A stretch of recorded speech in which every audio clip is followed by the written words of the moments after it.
Oh, hold on a second. That's better. Now you can see me. Yeah, I just want to keep going, because my friend, the 22-year-old Twink, Twink is a 22-year-old young gay man. And at one time, I wasn't really a twink. I'm too hairy to be a twink. But at one time, I was, 22. What was it like for me when I was 22? I was known as a closet case. What does that mean? It was somebody who was afraid to be out of the closet. Why? Most likely because my light just burned out.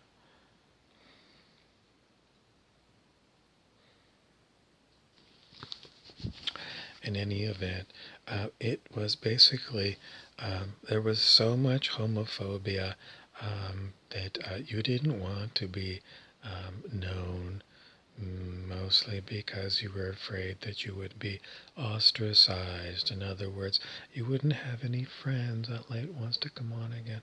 And what's that like? No fun. So when I was 22, I pretended, and pretty much what that meant was I went out with all of the guys. I wasn't interested in hitting on any girls. Why? Because I went to parties when I was a teenager, and I thought, well, maybe I wasn't sure, but what I found was that girls didn't like me. How much didn't they like me? One time I was at a house party. It was a bunch of people, all teenagers. And out of the blue, this girl slapped me. She bitch slapped me across the face. Out of the blue. I never even was talking to her. She just came up to me and bitch slapped me. It's a true story. I'm serious. I didn't even look at this out of the blue. I didn't even see it coming. And she bitch slapped me really hard.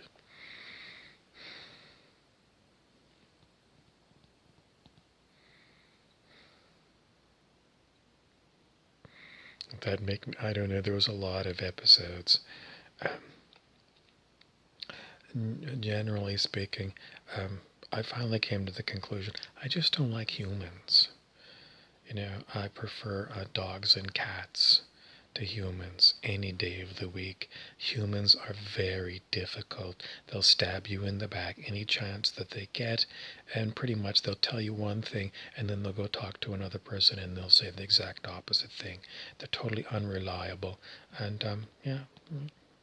So it's not like I'm interested in anything these days. Pretty much I just talk to my phone. My phone's like a dog. It wags its tail. It likes me when I come around, turn it on. I put my phone to bed, plug it in. It's a good night, Mr. Phone.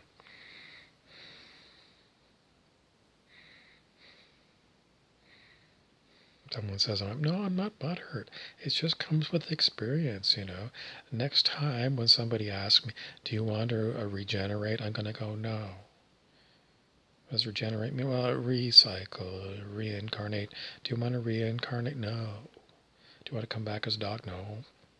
Do you want to come back as a insect? No. A dolphin? No. No. No. Come back as a cloud? No. I'm going to say, I don't want nothing to do with planet Earth ever again. This is my last lifetime on planet Earth, and I'm getting the hell out of here. I'm going to go, I don't know where, but I ain't coming back here. I've had my fill, apparently, of multiple lifetimes on planet Earth, and if this is as good as it gets, it still stinks. Sure, I mean, the mountains are pretty, the oceans are pretty, even the prairies are pretty, but as far as the occupants of the planet, sorry, I ain't coming back. Why would people say, well, you need to come back? Oh, people keep saying, like, aren't you the last bodhisattva? What's a bodhisattva? Well, it's someone who is kind of like a Buddha, and they're supposed to keep coming back to help other people become Buddhas. What's my experience? Well, I've had this video channel, and I keep putting up things about how you can move to higher consciousness. How's that go over? It doesn't go over. No one wants to watch my videos. So I've made the videos. They're there. I've done it. It's on YouTube. I mean, if they take YouTube down after I'm dead and gone, it ain't my fault. All I'm saying is, if you don't figure out enlightenment in this lifetime, it's not my fault. And if you got to keep coming back because someone says, you're not enlightened and you need to burn off your karma. Anyway, I won't be here to give you guidance because no one asked me for guidance. There's plenty of books out there. Can you become enlightened from a book? Probably. So what do you need me to be here in human form? You want a coach? Nobody wants me to coach them. So I've given up the idea of being the last bodhisattva. I'm not going to talk about learning higher consciousness anymore. I'm going to keep giving people what they really want. What is that? I'm going to keep trying different things. Sooner or later, something's going to make people go, I like watching your channel. I'm going to be like everybody else. I want to make money. I used to think, I wanted to teach people about the gift economy and giving it all away. But I finally figured it out. This here is the best book on the gift economy. Charles Eisenstein, Sacred Economics. Money, Gift, and Society in the Age of Transition. Well, look on the back here. The barcode, okay, I got it yet. $22.95 US or $26.95 Canadian. Mr. Eisenstein, who's all about gift economy, charged me, I'm Canadian, so it was $27 for the book. What's the gift? Well, it's true. You can go to Eisenstein's website and you can get a PDF for free. But who tries to read a PDF these days on a tablet? Not me. We can't really, you close the tablet, you can't find, where you were in the PDF. It doesn't work. So does the gift economy work? As far as I'm concerned, I'm giving up. In other words, I guess I'm going back to the idea of money. I got to get a new light bulb. This one that's just burned out. In the olden days, if you think about planned obsolescence, you never heard of that? That means manufacturers plan for things to break. But the story is that the original light bulb made by Edison is still burning. It's over 100 years, the same kind of lamp. Burning light still burns, but they don't want that because then you won't come and buy another one. It's planned obsolescence. They want you to keep throwing junk in the landfill on purpose. That's why nothing lasts. Very expensive, like a new fridge. I don't know, $1,500. But in the olden days when they made fridges in Canada and the United States, those fridges could last 50 years. Eventually, the hydro company, that's the electrical company in Canada, they said, we want to buy your old fridge. They said it was because they're energy inefficient. That's not the truth. They wanted you to get rid of your bulletproof fridge that lasted for 50 years or more because they had a deal with the Chinese that are making all the fridges now that last, I don't know, 6-8 years for $1,500. It's all a scam to get more money and to throw away stuff. Why is it going like this?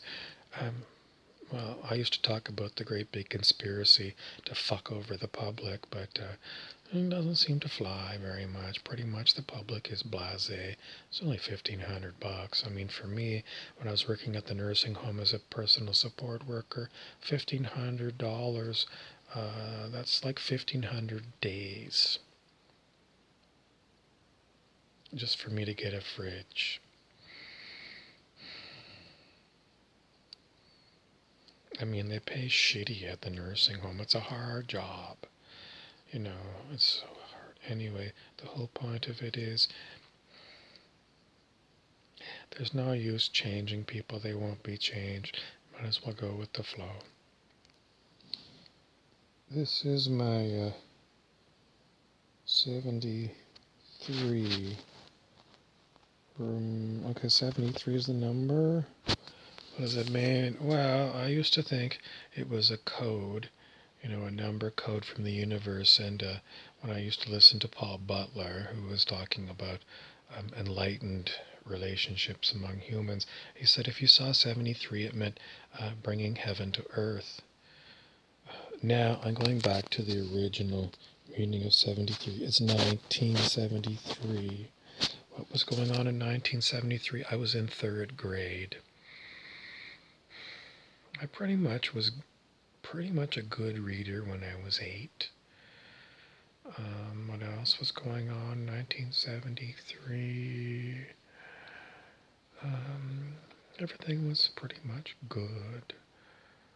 Someone says, well, I didn't watch television news and I didn't understand wars and things. That's what was going on the TV news. Same as today. But the other channels, on Saturday morning, we had nothing but cartoons and kid shows.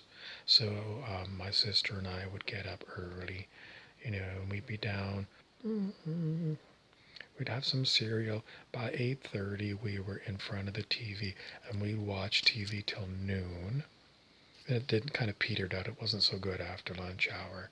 And then the afternoon, what did we do? I think we went skiing in the winter, and in the summertime, got in our bikes and we went for bike rides, hung out. Life was good in 1973.